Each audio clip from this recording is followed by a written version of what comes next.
In this lesson, we're going to talk about the derivative of a quotient function, and we're going to do a lot of different type of examples that involves exponential function, trig function, and all of those type of stuff. So let's get started. Well, before we go through examples, I want you guys to understand the basic formula. So this is the basic formula that we need when we are dealing with the quotient function and the derivative. So you just gotta use this formula. So just trying to memorize and trying to think in this formula is gonna help you a lot. So if they give you two functions and if they want you to find the equation, the first thing you have to do is just write the g of x or the second function as it is and derivate the first one, and then you have to subtract that one with the first function or by the first function as it is and derivate the second one, and then you're gonna have to divide those whole thing by the second function square or by the gx square. So that's the whole thing you have to do, but it seems just a little bit complicated when I'm trying to demonstrate the formula. So when we do some examples, it will be verified to you, so don't get confused. So now let's go through the examples and let's just apply this formula and let's do some type of examples. Okay, so when you count to the first example, this example is actually easy because we don't have a trig in log. So all we have to do is just follow our formula. So the first thing that I want to do is just uh, first thing I want to do is just I want to write the g of x. Well, actually, this whole thing is called the g of x. So this whole thing is just a g of x, and this whole thing is f of x. So I want to write my g of x as it is. I don't want to derivate it. I just want to write it as it is. I'm actually following my formula over here, and I want you guys to compare what I'm gonna do and what my formula is saying. So this little thing that I can't see over here is a derivative sign. So if there's this little thing, there's this little sign, I'm gonna derivate it.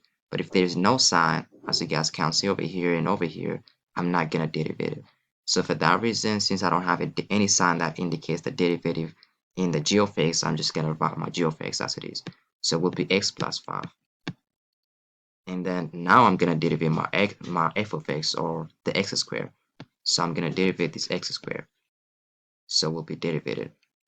And then I'm gonna have to subtract that one with the f of x, or I'm gonna write the f of x as it is. So what f of x means x squared. And then lastly, I'm gonna derivate my g of x, or I'm gonna derivate the x plus 5. So my x plus 5 will be derivated. And then lastly, I'm gonna have to square, as you guys can see over here, I'm gonna have to square the g of x. So it will be x plus 5 the whole square. So my last answer will be what? It will be x plus 5.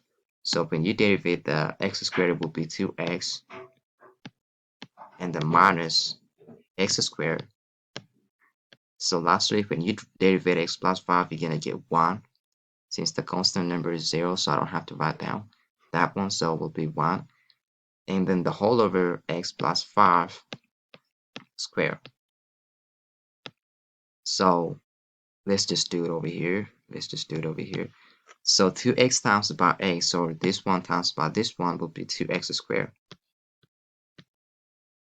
And then 2x plus 5 will be what? It will be 10x. And then let me just erase this thing. And then when you multiply x squared, or this whole thing, by 1, you're gonna get x squared. So it will be minus x squared. And then the whole over x plus 5 squared. So now let me just erase this whole thing and let me write the answer over here. So my last answer will be what? It will be, when you subtract x squared from 2x squared, you're gonna get x squared.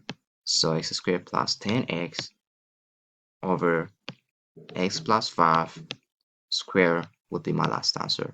So this is all you have to do. So just trying to follow what the formula is saying. So if you follow the formula and if you know how to derivate linear functions, you're gonna do it. So now let's do some different type of example. So when you counter this example, we got trig. So let's just follow what my formula is saying. So let me do it over here. So g of x means my sine x. So I'm gonna write the sine x as it is. I don't have to derivate it. And I'm gonna derivate, actually just let me tell, this one is the g of x and this whole thing is an f of x. So if you know that, just make sure you know that actually.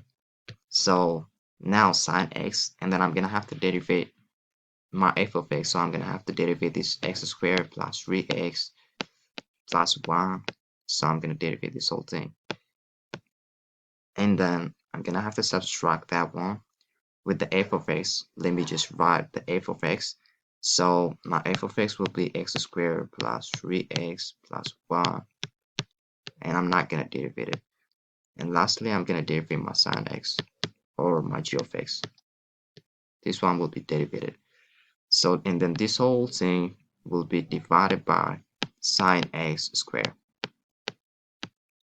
So now let's derivate it. So I will be sine x. So when you derivate the x squared plus 3x plus 1, you're gonna get what? You're gonna get 2x plus 3.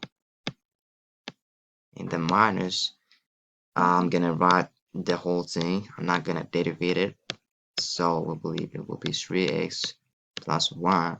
Now I'm gonna derivate my sine x. So if you guys remember in trig, when you derivate sine x, you're gonna get what? You're gonna get cos x. So this will be cos x. And then this whole thing will be divided by the sine x squared. Seems like I'm gonna be running out of space. I don't have any space. So well, let me just write it over here.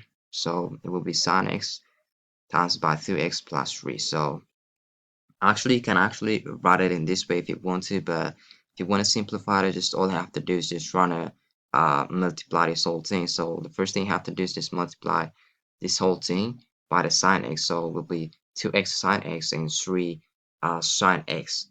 And then you're gonna have to multiply the x squared plus 3x plus 1 by the sine x again. So that's the whole thing you have to do if you want to, write it in that way. But just for now, since we don't have any space, just I'm gonna leave it this way. So now let's do some other type of examples. So when you count to the third one, we got exponentials and we got also trig. So let's just follow what my formula is gonna say. So uh, I'm gonna write the g of x. So I'm gonna write the cos x as it is. I'm not gonna derivate it, and I'm gonna derivate the x plus e to the x. I'm gonna derivate this one, and I'm gonna subtract that one with f of x. So f of x will be what? F of x will be x plus e to the x. I'm not gonna derivate it. And then lastly, I'm gonna derivate the g of x. So will be I'm gonna derivate my cos x. So this whole thing will be divided by what? It will be divided by the cos x squared. So let's do it. So it will be cos x. So when you derivate x plus e to the x, you're gonna get what? When you derivate this x specifically, you're gonna get 1. And when you derivate e to the x, it will be e to the x itself. And the reason for that is there's a formula that e to the u times by u ln e. So ln e means 1, so that's the reason that I don't have to write it. So you're gonna derivate u. So what u means x. So when you derivate x, you're gonna get 1. So for that reason, this one will be e to the x. So my answer will be 1 plus e to the x. Actually, if you get confused when I derivate the exponential function, you can check my exponential functions video. So this whole thing will be subtracted by x plus e to the x times by cos. Cos x will be derivated actually. So when I derivate cos x, I'm gonna get minus sine x. And then I'm gonna divide this whole thing by what? I'm gonna divide this whole thing by the cos x squared. So this will be my last answer. I'm gonna leave it this way. You also can actually multiply and divide if you want to, but most of the time I think they're gonna leave it in this way for you. So just don't worry about how to simplify this whole thing. So this is it for this example. Now let's do the last one. So when you count to the last one, uh, so I'm gonna follow my formula again. So it will be g of x. So g of x will be 1 minus sine x. I'm not gonna derivate it, and I'm gonna derivate my f of x. So it will be x squared derivative, and then I'm gonna write my f of x without the derivation, and I'm gonna derivate. Lastly, I'm gonna derivate my g of x, or this sine x will be derivated. So this whole thing will be derivated. And I'm gonna write the sine x, this whole thing will be squared.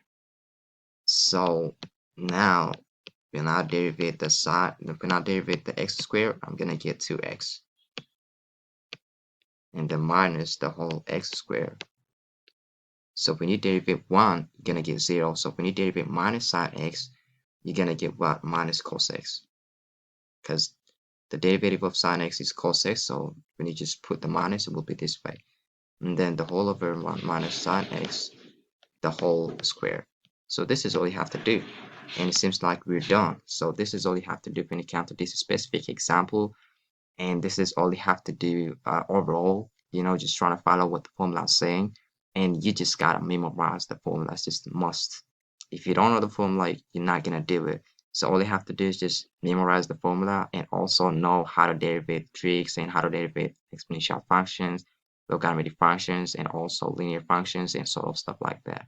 So if you know that, you're gonna do it.